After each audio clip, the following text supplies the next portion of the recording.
A continuación, Juan Carlos López Gutiérrez, cirujano del Hospital La Paz de Madrid, que nos hablará sobre verdades y mentiras en el tratamiento quirúrgico de la NF1.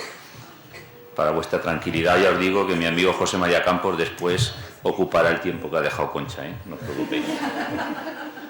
Bueno, Juan Carlos, cuando quieras. Buenos días a todos y un año más. Muchas gracias por permitirme compartir un sábado más con la asociación. Y bueno, hablar de unas reflexiones que con el paso de los años me van llegando. Curiosamente, aunque soy cirujano pediátrico y trabajo en el ámbito pediátrico exclusivamente, en muchas enfermedades como la neurofibromatosis, uno va creciendo con los pacientes, cada vez tratamos pacientes ya no en edad pediátrica, pasan los 18, pasan los 20, pasan los 25, los 40 y cada vez con más frecuencia pues tengo la ocasión de tratar pacientes incluso de 50 y de 60 años con neurofibromas cutáneos, obviamente, y en el ámbito de la cirugía reconstructiva de la neurofibromatosis. Ya digo que no es cirugía reconstructiva pediátrica básicamente, pero sí es cirugía reconstructiva de la neurofibromatosis. Y el hecho de tratar pacientes de más edad pues, me lleva a hacer unas reflexiones que normalmente cuando trato pacientes exclusivamente pediátricos no tengo. Y esto es un poco pues, de lo que voy a hablar a continuación. Obviamente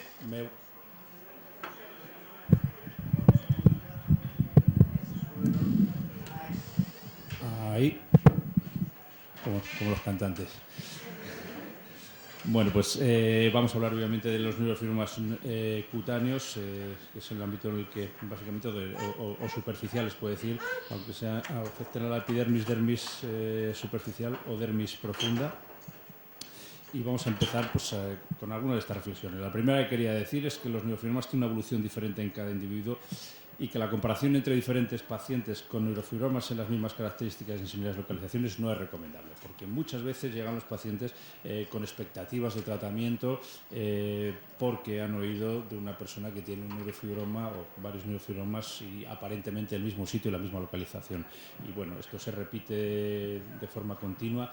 No es lo mismo la neurofibromatosis en dos afectados. Como saben, como ha explicado la doctora previamente, hay genes que regulan la agresividad de la enfermedad y aunque sean pacientes de la misma edad y con neurofibromas en las mismas localizaciones, estos no evolucionan de forma similar.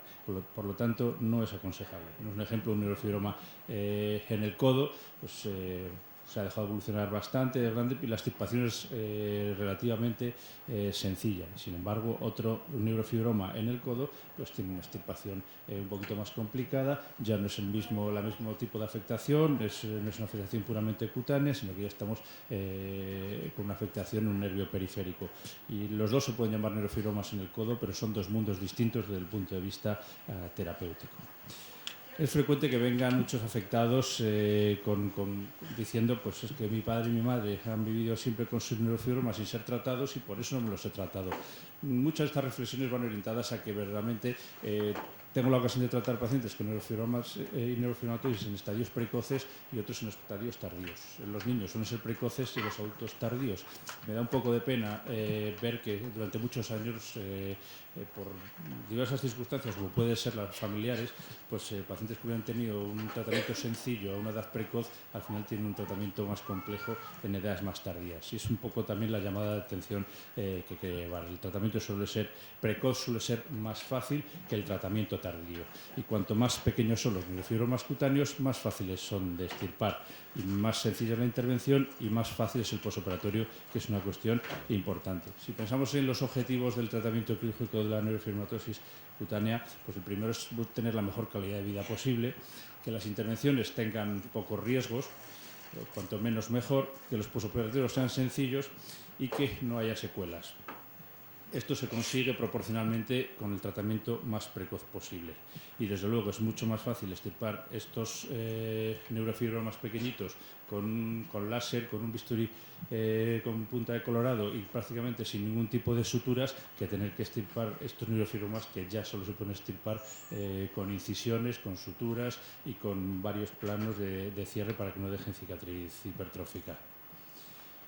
Otra de las frases famosas que oigo de pacientes y que muchas veces incluso les han sido trasladadas pues, por otros médicos, a veces por pediatras o a veces por otros especialistas que no tienen experiencia en el tratamiento de neurofibromas, es que ¿para qué quitar un neurofibroma si va a volver a salir? Y bueno, pues es la filosofía probablemente de alguien que no está en contacto permanente con la enfermedad, porque los neurofibromas se pueden extirpar y se deben extirpar aunque vayan de forma subtotal, aunque luego vayan a aparecer.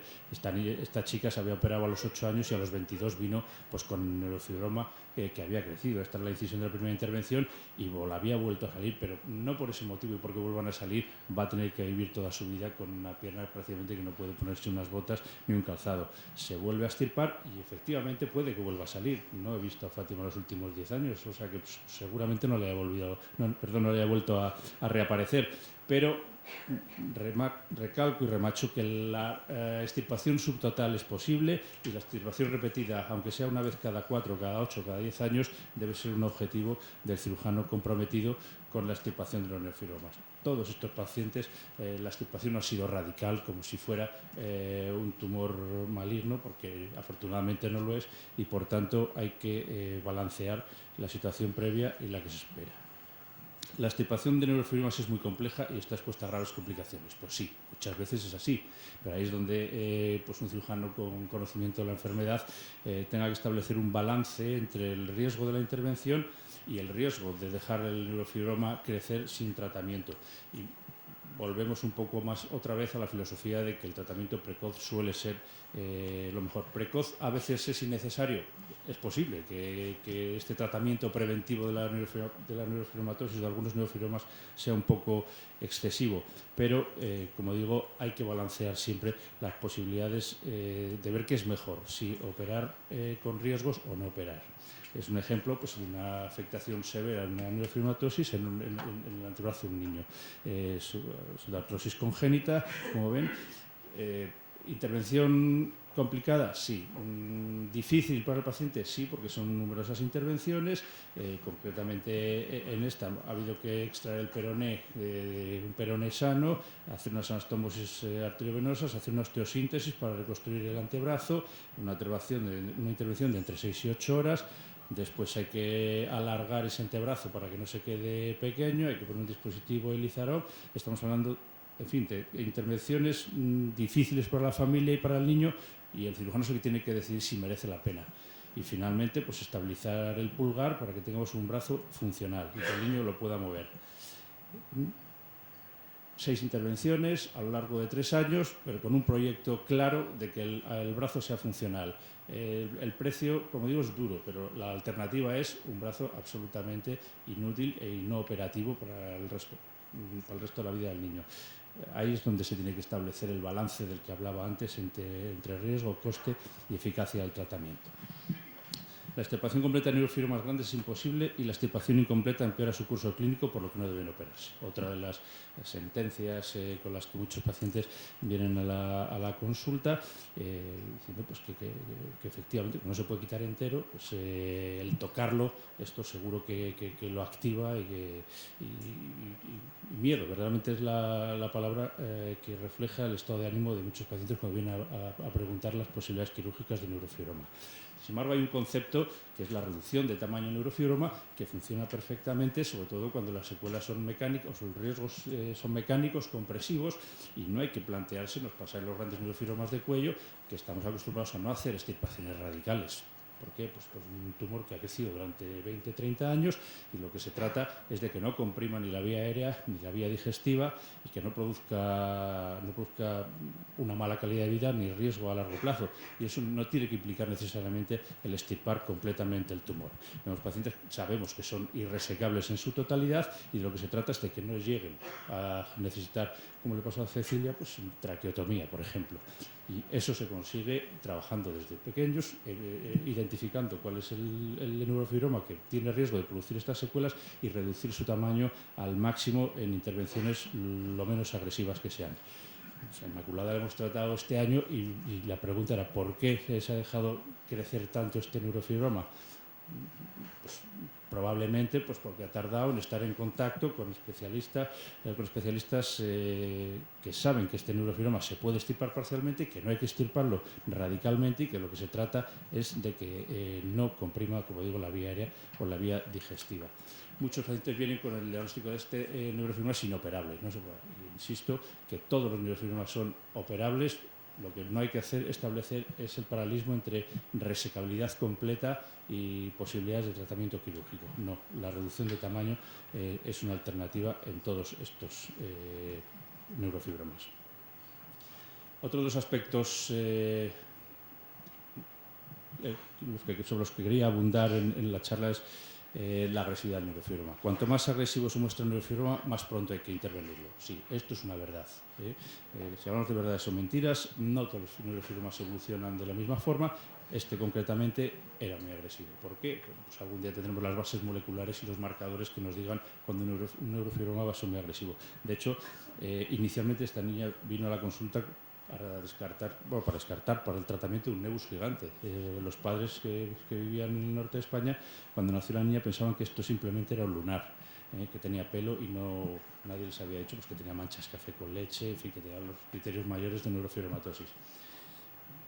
Y desgraciadamente, pues, en un año prácticamente vimos que el neurofibroma evolucionaba de forma muy agresiva y que iba a impedir pues una calidad de vida normal de la niña, una deambulación normal. No sabemos por qué unos evolucionan de forma tan rápida, pero bueno, después de muchas consultas en hospitales de referencia se le dijo que era inoperable, que un neurofibroma de estas características no se podía tratar, y lo único que nos llamaba la atención es que la niña no podría andar normalmente, pues prácticamente nunca, con una dismetría tan llamativa a los 3 años de edad. Y efectivamente en la resonancia parece que los criterios de resecabilidad eran muy difíciles, pero pues nos empeñamos, el doctor Dalseras, el cirujano ortopédico, y viendo que obviamente el neurofibroma era muy agresivo, empezamos a tratar a la paciente con osteotomías de acortamiento, esta es la femoral, y con reducción del volumen de la extremidad, extirpando neurofibromas subcutáneos. Quitábamos las placas, al mismo tiempo que quitábamos la placa de la osteotomía de fémur, hacíamos la osteotomía en la tibia y en el peroné para reducir la longitud y que no hubiera, como digo, esa dismetría que no obligara ni a llevar calzas.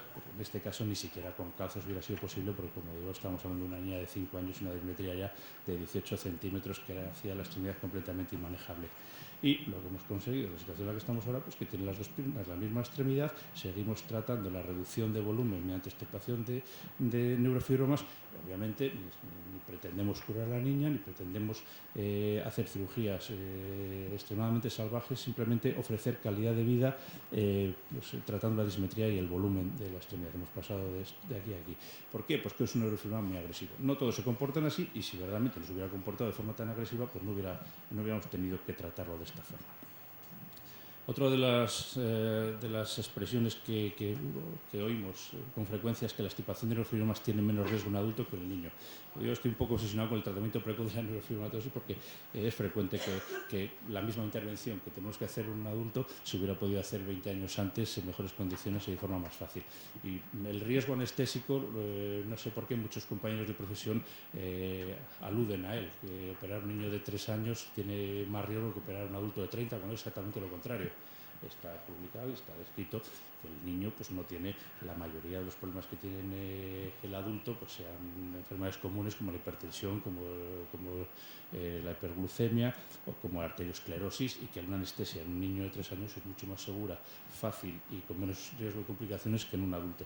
Por lo tanto, esta es una mentira a la que estamos acostumbrados, y es no solo en el tratamiento de la neurofibromatosis, sino en muchísimas áreas de la cirugía pediátrica. Esto es una publicación reciente, por ejemplo, del Journal of American College of Surgeons, y los riesgos perioperatorios son muy significativamente mayores en adultos que en niños.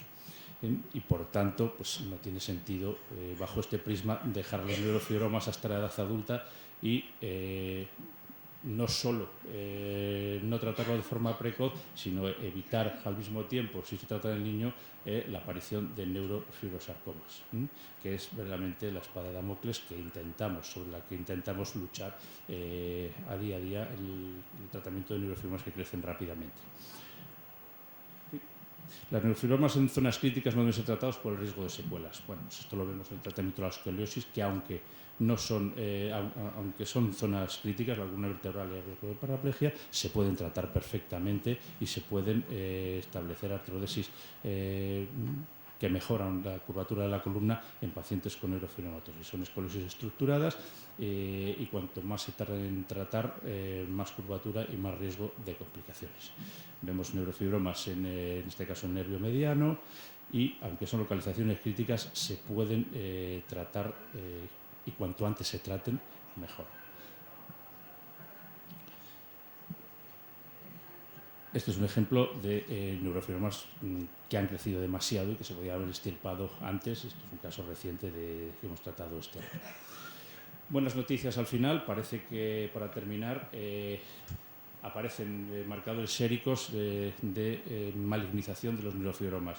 Es un artículo de abril del 2013, de solo hace un mes, y se han descubierto dos proteínas, IGFP1 y el RANTES, que en este estudio han demostrado una concentración sérica superior en dos grupos de pacientes, unos que han desarrollado sarcomas de nervio periférico en pacientes con neurofibromatosis, y a este respecto pues, se ha abundado más, y también recientemente se ha creado un premio de $10.000 para intentar avanzar en el tratamiento, en la búsqueda de marcadores de malignización, para que así nos ayude a los cirujanos a decidir también cuál es el neurofibroma de riesgo, en cuál tendríamos que hacer una cirugía y un tratamiento preventivo. En definitiva, todos los neurofibromas son diferentes, todos los pacientes son diferentes y también todos los médicos somos diferentes, por lo cual cada caso precisa una evaluación personalizada que debe ser sometida a reconsideración por varios especialistas. Muchas gracias.